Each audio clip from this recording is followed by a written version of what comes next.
5 interesanti fakti par mājas zosīm, to audzēšanu un turēšanu. Pirmais. Zosis ir ļoti ekonomiski putni. Lielāko dienas daļu viņi pavada ēdot ganību zāli.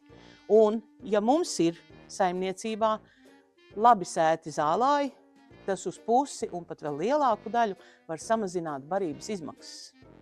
Otrais. Zosis ir ļoti labi sargi jūsu saimniecībā. Atliek tikai jūsu sētā ienāk kādam svešam cilvēkam vai kaimiņu sunim vai plēsīgai lapsai, un zosis uzreiz dos jums signālu, un labākajā gadījumā viņas pašas ar šo iebrucēju tiks galā. Trešais. Zosim patīk un ir nepieciešams ūdens, bet nav obligāti vajadzīgas lielās ūdens tilpnes. Pilnīgi pietiek ar saimnieka piedāvāto nelielo vanniņu, bļodu vai paša izrakto dīķīti.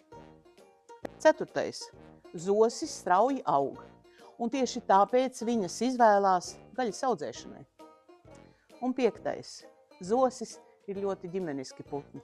Viņi kopā audzina zoslēnus un uzticīgi sargā viņus, lai viņi izaugtu lieli, braši un veselīgi.